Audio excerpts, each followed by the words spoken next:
তৃণমূলকে ভাঙড়ে 1 ইঞ্চি জমি ছাড়বো না, আইএসএফ ঝুঁকেগা নেই, আইএসএফ ঝুঁকেগা নেই। বলছেন আইএসএফ বিজেপির দালাল, তাই না? এই পশ্চিম বাংলার মানুষ, এই ভারতবর্ষের মানুষ কখনো দেখেছেন যে আব্বাস সিদ্দিকী, নরেন্দ্র মোদী আর অমিত শাহর সঙ্গে মিটিং করতে, গোপন মিটিং করতে? আপনারা দেখেছেন কখনো আমাদের প্রিয় ভাইজান, আপনাদের বিধায়ককে কখনো দেখেছেন অমিত শাহ নরেন্দ্র মোদীর সঙ্গে বৈঠক করতে? আমরা কখনো দেখিনি। হ্যাঁ, আমরা দেখেছি আমাদের ছোট ভাইজান, আপনাদের প্রিয় বিধায়ক, যখন আমরা দেখলাম যে 100 দিনের কাজের টাকা তৃণমূল চুরি করে নিল, যখন আমার ভাই বোনেরা গরিব খেটে খাওয়া শ্রমজীবী মানুষ তাদের 100 দিনের কাজের অধিকারকে হারালো, আপনাদের বিধায়ক, আমাদের দলের চেয়ারম্যান, তার প্যাডে প্রধানমন্ত্রীকে চিঠি লিখেছে যারা জব কার্ড চুরি করেছে তাদেরকে শাস্তি দিতে হবে, আর যারা গরিব খেটে খাওয়া মানুষ যাদের জব কার্ডের টাকা বাকি আছে তাদের জব কার্ডের টাকা ফেরত দিতে হবে। এটাই বিকল্প, এটাই ইন্ডিয়ান সেকুলার ফ্রন্ট, এটাই নওশাদ সিদ্দিকী, এটাই আইএসএফ। আমরা এই বিকল্পের কথা বলতে চাইছি।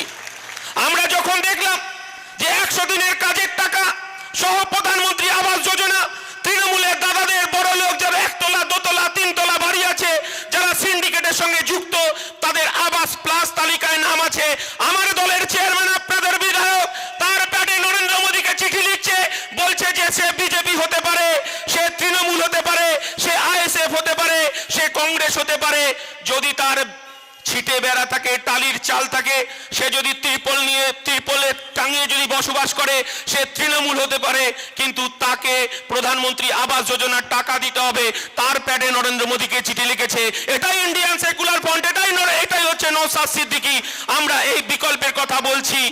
আমরা যখন গরিব খেটে খাওয়া শ্রমজীবী মানুষের কথা বলছি, যখন আমরা মানুষের অধিকারের কথা বলছি, তখনই আমাদের এই মমতা বন্দ্যোপাধ্যায়, তার ভাইপের রাতের ঘুম উড়ে গেছে, তার ঘুম হচ্ছে না। 21 সালে, এই আমাদের 24 সালের 21শে জানুয়ারি আমরা ধর্মতলায় সভা করব বলেছিলাম। এই রাজ্যের পুলিশ প্রশাসনকে দিয়ে মমতা বন্দ্যোপাধ্যায় বন্ধ করার চেষ্টা করেছিল। আমরা কলকাতা হাইকোর্টের দ্বারস্থ হয়েছি।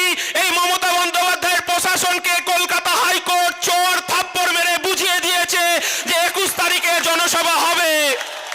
এটা ইন্ডিয়ান সেকুলার ফ্রন্ট। আমরা বলেছি আপনারা আইন হাতে তুলে নেবেন না, আইনের ওপর ভরসা রাখবেন, আইনের ওপর আস্থা রাখবেন। আইনের চোর আমরা এমন, এই 5 টাকার কলমে আপনাদের চেয়ারম্যান বলেছে এখানকার যে সমস্ত ফুটো মস্তানরা আছে তাদেরকে 5 টাকার কলমই আমাদের কাছে যথেষ্ট। আমরা বোমা গুলির রাজনীতি চাই না, আমরা শান্তিতে বসবাস করতে চাই, আমরা শান্তিতে থাকতে চাই, বোমা গুলির রাজনীতি আমরা চাই না।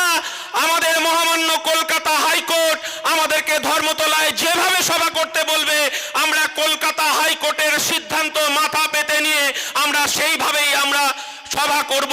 সেই আস্থা, সেই ভালোবাসা, সেই আস্থা এই সংবিধানের প্রতি আছে, আমরা সংবিধান মেনেই চলব।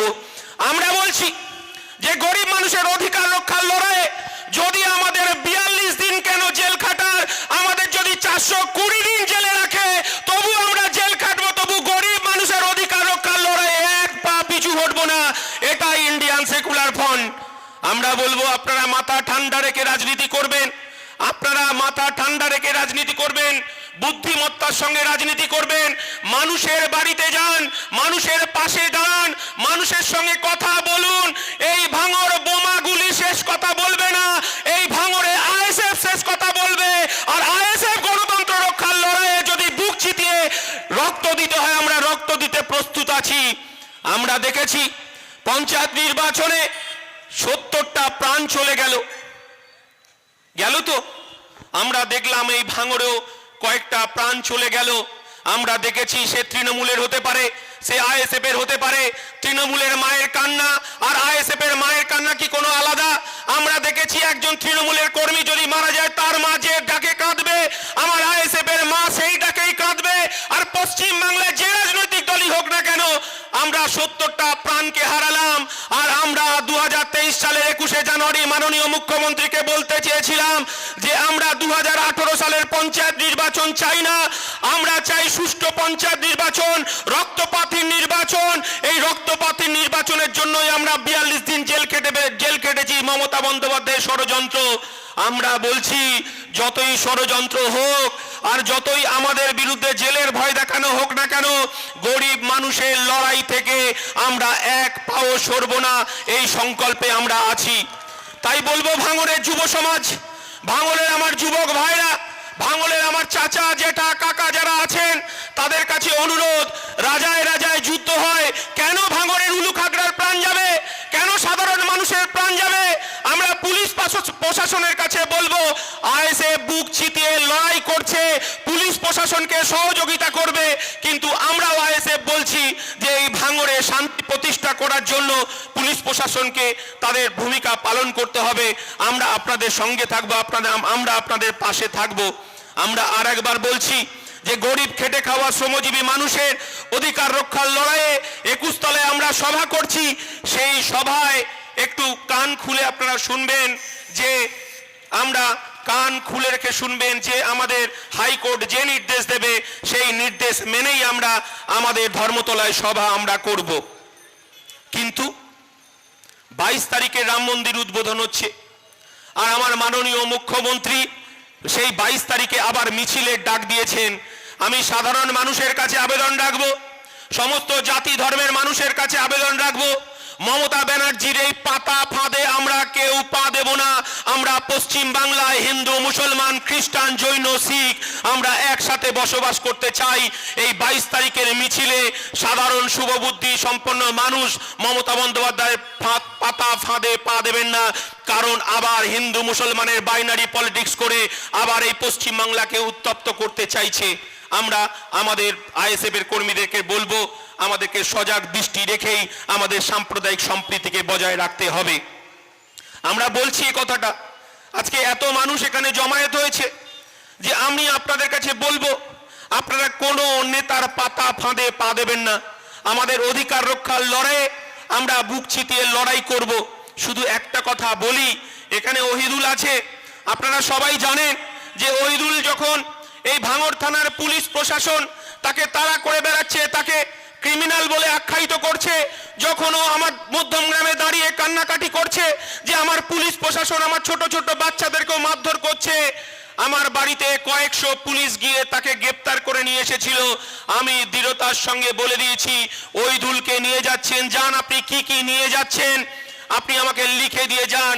ওহিদুলকে 10 দিন পুলিশ কাস্টডিতে রাখার পর তাকে কোনো সাজা দিতে পারেনি পুলিশ। তাই আমরা সততার সঙ্গে পলিটিক্স করছি। রায়নুর আছে, আমাদের যারা পঞ্চায়েতে জিতেছেন আর যারা পরাজিত হয়েছেন, আপনারা কেউ পরাজিত হননি, এই প্রশাসন আমাদেরকে পরাজিত করেছে। তাই মানুষ আমাদের সঙ্গে আছে, তাই মানুষই ইতিহাস রচনা করবেন। জ্যোতি বসু এই কথাটা বলে গিয়েছিলেন, আমরা মানুষের উপর ভরসা রেখেই, মানুষের উপর আস্থা রেখেই, আমরা মানুষের উপর ভরসা করেই পলিটিক্সটা করছি। তাই মানুষই আমাদের কাছে একমাত্র শক্তি, তাই মানুষকে নিয়ে আমাদের পলিটিক্স করতে হবে। আজকে আমার অনেকগুলো প্রোগ্রাম আছে, আমাকে চলে যেতে হবে, কিন্তু আপনাদের ভালোবাসা, আপনাদের পাশে থাকার লড়াই, গরিব খেটে খাওয়া শ্রমজীবী মানুষের অধিকার রক্ষার লড়াইয়ে আপনারা সঙ্গে আছেন, আগামী দিনেও থাকবেন। আমরা তৃণমূলকে ভাঙড়ে 1 ইঞ্চি জমি ছাড়বো না। আইএসএফ ঝুঁকেগা নেহি, আইএসএফ ঝুঁকেগা নেহি। সবাই ভালো থাকবেন, সুস্থ থাকবেন। জয় হিন্দ, ইনকলাব জিন্দাবাদ, ইন্ডিয়ান সেকুলার ফ্রন্ট জিন্দাবাদ। ধন্যবাদ আমাদের ইন্ডিয়ান সেকুলার ফ্রন্টের রাজ্য সাধারণ সম্পাদক বিশ্বজিৎ মাইতি মহাশয়কে। উনি অতি ব্যস্ত। আপনারা জানেন আগামী রবিবার 21শে জানুয়ারি যে কলকাতা প্রোগ্রাম চলছে হবে, সেই প্রোগ্রামকে সামনে রেখে উনি বিভিন্ন জায়গায় বিভিন্ন কর্মসূচিতে ব্যস্ত আছেন। ব্যস্ততার মধ্যে